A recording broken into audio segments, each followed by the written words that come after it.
ফুটপাতে ময়লা ভাগাড় থেকে একজন বৃদ্ধ উচ্ছিষ্ট কুড়িয়ে খাচ্ছেন।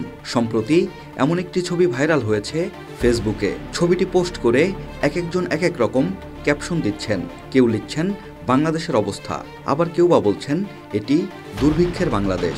তবে ফ্যাক্ট চেকিং প্রতিষ্ঠান রিউমার স্ক্যানার জানিয়েছে ছবিটি মোটেই সাম্প্রতিক সময়ের নয়। অনুসন্ধানে জানা গেছে ছবিটি 2023 সালের 17 নভেম্বর আলোকচিত্রী জিএমবি আকাশের ক্যামেরায় ধারণ করা হয়েছিল। মূলত ছবিটি আওয়ামী লীগ শাসনামলের। পরে ছবিটি নিয়ে অপপ্রচার শুরু হলে রোববার 8 ডিসেম্বর আলোকচিত্রী নিজেই তার ফেসবুক ও ইনস্টাগ্রাম অ্যাকাউন্টে তা শেয়ার করে সত্যতা তুলে ধরেন।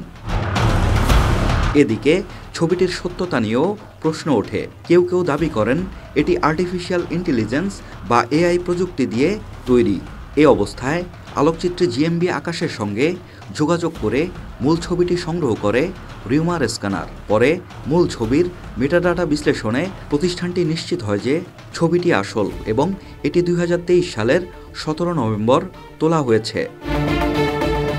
সঙ্গত ফেসবুকে এই ছবির শেয়ারকারীদের একজন আওয়ামী লীগ সমর্থক ও অনলাইন অ্যাক্টিভিস্ট নিঝুম মজুমদার। ছাত্র জনতার গণ অভ্যুত্থানের মুখে গত 5 আগস্ট আওয়ামী লীগ সরকারের পতনের পর তিনি ভারতে অবস্থান করে প্রতিনিয়ত বাংলাদেশের বিরুদ্ধে অপপ্রচার চালিয়ে যাচ্ছেন।